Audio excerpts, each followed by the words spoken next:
ज़रा نے लीडरशिप में बात कर ली है। बुनियादी तौर पर जो आज की जो मीटिंग थी वो एक उसको अगर हम एक उम्मीद के साथ ये गए थे कि अगर हमें अपोजिशन को जिस तरह से आपको पता है कि जो भी हमारे साथ हो रहा है, तो एक ऐसे फोरम पे जिसमें कि हमें चीफ जस्टिस साहब ने बुलाया था, तो हम अपनी जो भी मुल्क के साथ दरपेश चीज़ है, ये सिर्फ पीटीआई की बात नहीं है। जो खान साहब जिसकी वजह से जेल में बैठे हुए हैं, ये मुल्क की जंग लड़ रहे हैं। तो हमारी जितनी भी उनके सामने गुजारिशात थी, वो बुनियादी तौर पे उसका एक ही नुक्ता था कि जब तक इस मुल्क में आइन और कानून की हुक्मरानी नहीं होगी, तो ना इस मुल्क ने आगे जाना है, न इस मुल्क में अमन होगा, न इस मुल्क में खुशहाली आएगी, न इस मुल्क में इस्तेकाम, मुआशी इस्तेकाम आएगा। और इसी उसमें हमने मुख्तलिफ़ बातें की, और सेनेट में भी हमने ये देखा है कि जिस तरीके से चलाया जा रहा है, और आज भी हमने उधर अपनी गुजारिशात पेश की, जिस तरह के हमारे जो सेनेटर हैं एजाज चौधरी, उनके प्रोटेक्शन ऑर्डर पे अमल दरामद नहीं हुआ, जिसकी वजह से सेनेट के चेयरमैन यूसुफ रज़ा गिलानी साहब भी बहैसियत उन्होंने ऐलान तो नहीं किया, लेकिन हमें जो समझ आती है कि उन्होंने अपना पूरे सेशन में उन्होंने शिरकत नहीं की। वो बुनियादी तौर पे उनका एक एहतजाज है, जिसमें कि पंजाब हुकूमत ने एक सेनेट चेयरमैन जो कि ऐवान बाला है, उसकी एक ऑर्डर को उन्होंने बिल्कुल जूती के नोक पे रखा है और उस पर अमल दरामद नहीं कराया। तो ये सारे इश्यूज़ ऐसे हैं कि जिसमें कि इदारों की जब तक अपनी साख को बहाल नहीं करेंगे, और इसी वजह से जो मैंने जो गुजारिश की चीफ जस्टिस साहब से, वो यही थी कि कानून सुप्रीम कोर्ट ऑफ पाकिस्तान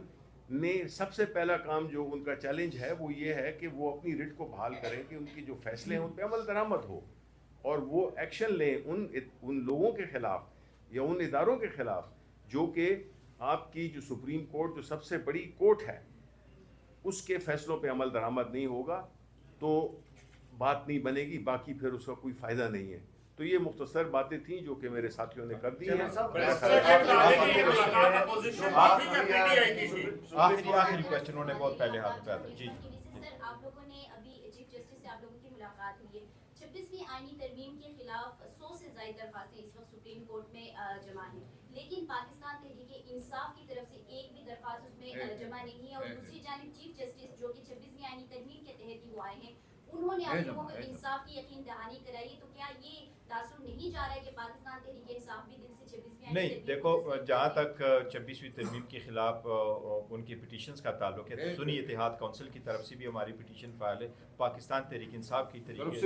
से भी पिटीशन फ़ाइल है। जहाँ तक उनकी सुनवाई का हिस्सा है, तो पाकिस्तान तहरीक इंसाफ का उसूली मौक़िफ़ यही है कि 26वीं तरमीम जल्द से जल्द इसको फिक्स होना चाहिए। बल्कि जुडिशल कमीशन का जिस वक्त इस पहले इजलास हुआ था, पहले इजलास में तो पाकिस्तान तहरीक इंसाफ का असूली मौक़िफ़ यही था कि जजेस का इंडक्शन नहीं होना चाहिए हाई कोर्टों में जब तक 26वीं तरमीम ना हो। और जब सुप्रीम कोर्ट के लिए जजेस का इंडक्शन हो रहा था, तो हमने पार्टिसिपेट इसलिए नहीं किया था कि पहले उसका फैसला हो और उसके बाद बाकी केस प्रोसीड करें। और अभी भी पाकिस्तान तहरीक इंसाफ का उसूली मौक़िफ़ यही है कि 26वीं तरमीम जिस वक्त हेयरिंग के लिए हो, तो वो सारे जज साहिबान इसका फैसला करें जो 26वीं तरमीम से पहले थे। चेयरमैन साहब, आपने सारी जब बातें की, डेफिनेटली उनको सारी चीज़ों का इल्म था। क्या आपने उनको उस फैसले का भी पावर कराया जिसमें वो खुद मौजूद थे, 13 रुकनी बेंच जिसने स्पेशल सीट्स के हवाले से फैसला दिया हुआ है? क्या आपने वो भी उनको रियलाइज कराया कि आप अपने ही फैसले पे अमल करें, चूंकि ऐवान नामुकम्मल है, केपी की नशिस्तों के क्षेत्र का इसके ऊपर भी बात हुई? जी देखो, सबसे पहले वो जो कैटेगराइज कर रहे थे प्रिसाइसली हमने उसका जिक्र किया कि ना सिर्फ ये कि सुप्रीम कोर्ट ने 12 जुलाई को एक ऑर्डर किया था, बल्कि उसके बाद 14 सितंबर को उसकी एक्सप्लेनेशन दे दी, और फिर दोबारा सेकंड टाइम भी एक्सप्लेनेशन दे दी जब इलेक्शन कमीशन ने उनसे एक्सप्लेनेशन मांगा। और हम कह रहे थे कि उसके मुताबिक हमारे 38 मिनट्स का नोटिफिकेशन होना था, रिजर्व सीटें हमें एलोकेट होनी थी, बावजूद इसके कि वो फाइनल है और उसमें सुप्रीम कोर्ट की डायरेक्शंस है, लेकिन उसके बावजूद आपके ऑर्डर इंप्लीमेंट नहीं होते, लिहाजा आप उस पर ज़रूर देख लें। Thank you. बात नहीं है, जो खान साहब जिसकी वजह से जेल में बैठे हुए हैं, ये मुल्क की जंग लड़ रहे हैं।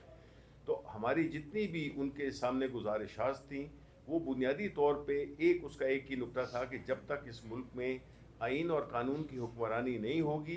तो ना इस मुल्क ने आगे जाना है, न इस मुल्क में अमन होगा, न इस मुल्क में खुशहाली आएगी, न इस मुल्क में इस्तेकाम, मुआशी इस्तेकाम आएगा। और इसी उसमें हमने मुख्तलिफ बातें की और सेनेट में भी हमने ये देखा है कि जिस तरीके से चलाया जा रहा है, और आज भी हमने उधर अपनी गुजारिशात पेश की, जिस तरह के हमारे जो सेनेटर हैं एजाज चौधरी, उनके प्रोडक्शन ऑर्डर पे अमल दरामद नहीं हुआ, जिसकी वजह से सेनेट के चेयरमैन यूसुफ रज़ा गिलानी साहब भी बहैसियत उन्होंने ऐलान तो नहीं किया, लेकिन हमें जो समझ आती है कि उन्होंने अपना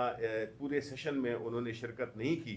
वो बुनियादी तौर पे उनका एक एहतजाज है जिसमें कि पंजाब हुकूमत ने एक चेयरमैन, सेनेट चेयरमैन जो कि ऐवान बाला है, उसकी एक ऑर्डर को उन्होंने बिल्कुल जूती के नोक पे रखा है और उस पर अमल दरामद नहीं कराया। तो ये सारे इश्यूज़ ऐसे हैं कि जिसमें कि इदारों की जब तक अपनी साख को बहाल नहीं करेंगे, और इसी वजह से जो मैंने जो गुजारिश की चीफ जस्टिस साहब से वो यही थी कि कानून सुप्रीम कोर्ट ऑफ पाकिस्तान ने सबसे पहला काम जो उनका चैलेंज है वो ये है कि वो अपनी रिट को बहाल करें कि उनकी जो फैसले हैं उन पर अमल दरामद हो और वो एक्शन लें उन लोगों के ख़िलाफ़ या उन इदारों के ख़िलाफ़ जो कि आपकी जो सुप्रीम कोर्ट जो सबसे बड़ी कोर्ट है उसके फैसलों पे अमल दरामद नहीं होगा तो बात नहीं बनेगी, बाकी फिर उसका कोई फ़ायदा नहीं है। तो ये मुख्तसर बातें थी जो कि मेरे साथियों ने कर दी हैं। आखिरी क्वेश्चन उन्होंने बहुत पहले हाथ पे आता जी। सर, आप लोगों ने अभी चीफ जस्टिस से आप लोगों की मुलाकात हुई है, 26वीं आईनी तरमीम के खिलाफ 100 से ज़ायद दरख्वास्तें इस वक्त सुप्रीम कोर्ट में जमा हैं, लेकिन पाकिस्तान तहरीक इंसाफ की तरफ से एक भी दरख्वास्त उसमें जमा नहीं है। और दूसरी जानिब चीफ जस्टिस जो कि 26वीं आईनी तरमीम के तहत ही वो आए हैं, उन्होंने आप लोगों को इंसाफ की यकीन दहानी कराई। तो क्या ये तासुर नहीं जा रहा है कि पाकिस्तान तहरीक इंसाफ भी दिल से 26वीं नहीं, देखो जहाँ तक 26वीं तरमीम के खिलाफ उनकी पिटीशंस का ताल्लुक है तो सुन्नी इत्तेहाद काउंसिल की तरफ से भी हमारी पिटीशन फाइल है, पाकिस्तान तहरीक इंसाफ की तरफ से भी पिटीशन फाइल है। जहाँ तक उनकी सुनवाई का हिस्सा है तो पाकिस्तान तहरीक इंसाफ का उसूली मौक़िफ़ यही है कि 26वीं तरमीम जल्द से जल्द इसको फिक्स होना चाहिए। बल्कि जुडिशल कमीशन का जिस वक्त इस पहले इजलास हुआ था, पहले इजलास में तो पाकिस्तान तहरीक इंसाफ का असूली मौक़िफ़ यही था कि जजेस का इंडक्शन नहीं होना चाहिए हाई कोर्टों में जब तक 26वीं तरमीम ना हो। और जब सुप्रीम कोर्ट के लिए जजेस का इंडक्शन हो रहा था तो हमने पार्टिसिपेट इसलिए नहीं किया था कि पहले उसका फैसला हो और उसके बाद बाकी केस प्रोसीड करें। और अभी भी पाकिस्तान तहरीक इंसाफ का उसूली मौक़िफ़ यही है कि 26वीं तरमीम जिस वक्त हेयरिंग के लिए हो तो वो सारे जज साहिबान इसका फैसला करें जो 26वीं तरमीम से पहले थे। चेयरमैन साहब, आपने सारी जब बातें की डेफिनेटली उनको सारी चीज़ों का इल्म था, क्या आपने उनको उस फैसले का भी बावर कराया जिसमें वो खुद मौजूद थे, 13 रुकनी बेंच जिसने स्पेशल सीट्स के हवाले से फैसला दिया हुआ है, क्या आपने वो भी उनको रियलाइज कराया कि आप अपने ही फैसले पे अमल करें? चूंकि ऐवान नामुकम्मल है, केपी की नशिस्तों के क्षेत्र का इसके ऊपर भी बात हुई। जी देखो, सबसे पहले वो जो कैटेगराइज कर रहे थे प्रिसाइसली हमने उसका जिक्र किया कि ना सिर्फ ये कि सुप्रीम कोर्ट ने 12 जुलाई को एक ऑर्डर किया था बल्कि उसके बाद 14 सितंबर को उसकी एक्सप्लेनेशन दे दी और फिर दोबारा सेकंड टाइम की एक्सप्लेनेशन दे दी जब इलेक्शन कमीशन ने उनसे एक्सप्लेनेशन मांगा। और हम कह रहे थे कि उसके मुताबिक हमारे 38 मिनट्स का नोटिफिकेशन होना था, रिजर्व सीटें हमें लोकेट होनी थी, बावजूद इसके कि वो फाइनल है और उसमें सुप्रीम कोर्ट की डायरेक्शंस है, लेकिन उसके बावजूद आपके ऑर्डर इंप्लीमेंट नहीं होते हैं, लिहाजा आप उस पर ज़रूर देख लें। Thank you.